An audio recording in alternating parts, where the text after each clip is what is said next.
Voici 3 termes régulièrement utilisés dans un contexte de préparation physique, principalement pour la perte de gras. Et ces 3 termes qui sont très souvent mélangés, mal interprétés. Donc ici, je vais vous expliquer ce que chacun de ceux-là signifie, mais surtout dans quel contexte ils vont être utilisés. Donc le premier terme, cheat meal, repas de triche, une triche. Donc, tout ce que ça signifie, le terme cheat meal, c'est de manger quelque chose qui n'était pas prévu du tout. Okay? Ça inclut absolument tout ce qui ne fit pas le plan, dans le fond. Okay? Après ça, un refeed, ou on peut appeler ça une recharge glucidique, ça va être une période qui peut être étalée sur un ou plusieurs repas où est-ce qu'on va utiliser des choix et des quantités d'aliments dans le but précis de refaire ou de maximiser les réserves de glycogène dans le corps. Donc ça va être fait principalement dans un contexte de perte de gras ou avant un événement d'endurance. C'est les contextes où est-ce qu'on va utiliser ce qu'on appelle un refeed et un diet break. Ça, c'est une période de temps où est-ce qu'on va arrêter d'être en déficit énergétique. Donc ça, c'est vraiment dans un contexte de perte de gras que ça va être utilisé. Donc, c'est une période de temps, simplement, où est-ce qu'on va revenir à la normale. On va manger un apport calorique de maintien. OK? Donc, on va voir dans quel contexte on va utiliser chacun de ceux-ci. Premièrement, cheat meal. Un cheat meal. Donc, juste de dire, mange ce que tu veux pendant une période de temps X. C'est principalement pour des raisons psychologiques qu'on va utiliser ça. Une personne est juste tannée de suivre un plan, une structure alimentaire rigide et psychologiquement aurait besoin d'une pause, aurait besoin de manger des choses que ça fait longtemps qu'elle avait envie de manger. Donc, c'est ça qu'on va appeler un cheat meal. Le but du cheat meal, c'est pratiquement juste psychologique, ce qui est une composante quand même importante en nutrition parce que si psychologiquement on est drainé, si on n'a pas de plaisir à faire ce qu'on fait, on va arrêter de le faire et c'est là qu'on risque de tout scraper. Donc, le cheat meal, ça va être pour des raisons psychologiques.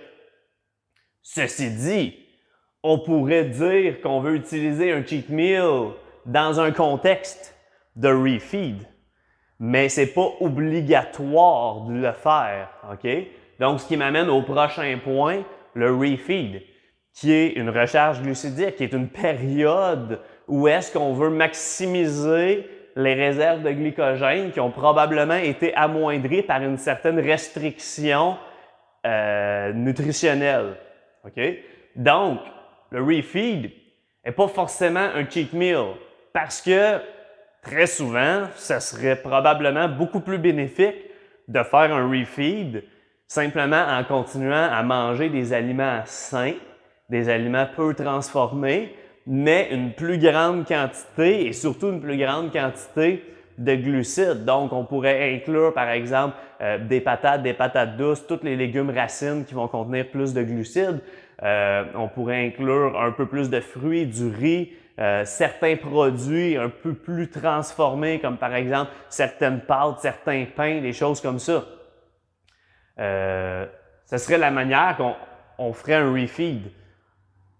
De manger du gâteau, de la crème glacée, de la pizza, de la lasagne, des hamburgers, ça peut aider à refaire les réserves de glycogène définitivement. Ceci dit, c'est pas forcément ce qu'on veut faire parce que les chances de créer peut-être une réponse inflammatoire plus grande, de perturber le système digestif, est augmentée si on se lance dans la malbouffe.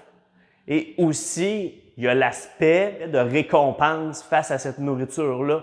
Très souvent, si on s'abstient de manger des aliments qui vont stimuler une réponse de récompense très élevée, donc tout ce qui est des aliments excessivement goûteux, peut faire en sorte que la personne va perdre le contrôle. Okay? Que là, à cause justement de l'effet que ça a sur le cerveau, que là, on va commencer à justifier le fait de continuer à manger plein de cochonneries. Et alors que, par exemple, on voulait faire un refeed où est-ce qu'on allait manger une quantité X de glucides sur une période de temps, mais là, peut-être que si on opte pour les cheat meals, qu'on va manger le triple de ça et qu'en plus de ça, il va y avoir beaucoup de gras ajouté et qu'on va manger énormément plus. Okay? Ceci dit, je ne dis pas que les cheat meals, c'est mauvais. Je dis juste que c'est pas forcément nécessaire pour faire un refeed. Okay? Et si on fait un refeed en utilisant des aliments plus sains, moins transformés, ben, il y a de plus grandes chances que ça fonctionne bien sans qu'on perde le contrôle. Donc, c'est ça la différence entre le cheat meal et le refeed. Maintenant, un diet break. C'est quoi un diet break?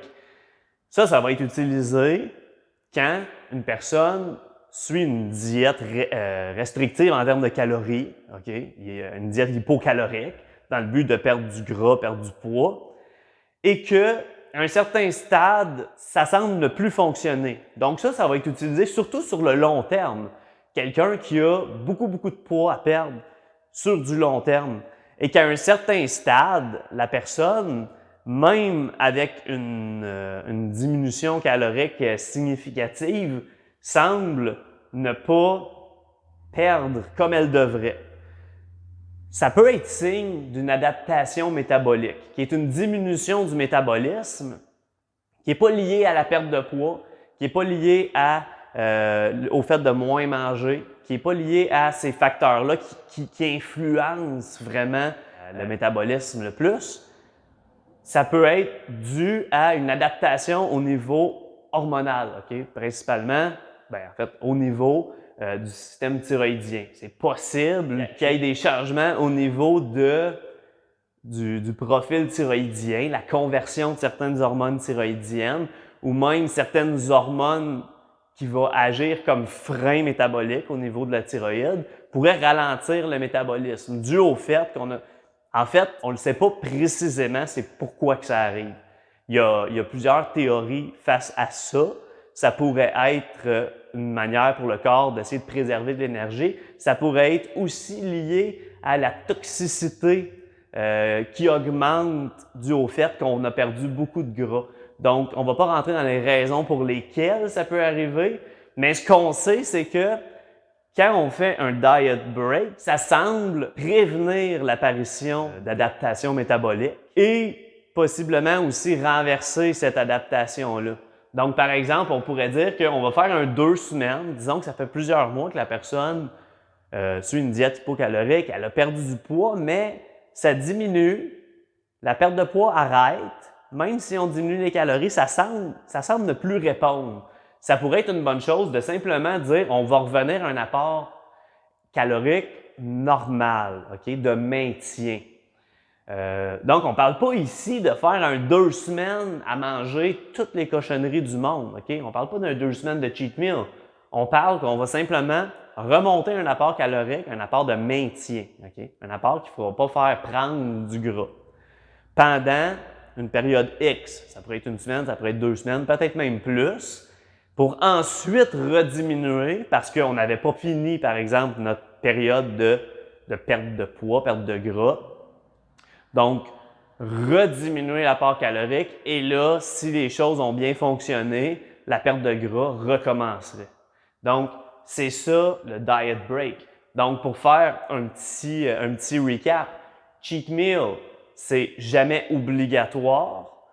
Ça va être surtout au besoin, surtout pour permettre à la personne d'être capable de continuer, okay? De psychologiquement ne pas se drainer. Un refeed, ça va être quand on veut refaire les réserves de glycogène. Donc ici, ça va être souvent associé à une perte de performance, okay? Qu'on va utiliser ça. Ou avant, par exemple, ça peut être avant un show, pour ceux qui font du culturisme, des choses comme ça. Ça peut être aussi avant un événement d'endurance pour maximiser les performances lors de cet événement-là. Et un diet break, ça va être utilisé vraiment dans un contexte de perte de poids sur le long terme pour s'assurer de ne pas avoir une adaptation métabolique ou essayer de renverser une certaine adaptation qu'il y a peut-être eu. J'espère que ça va vous aider. J'espère que vous allez trouver ça intéressant. S'il vous plaît, si vous trouvez ça intéressant et que ça vous aide, partagez. Moi, ça m'aide énormément et je suis certain que ça va aider plein de gens autour de vous. Merci beaucoup d'avoir regardé.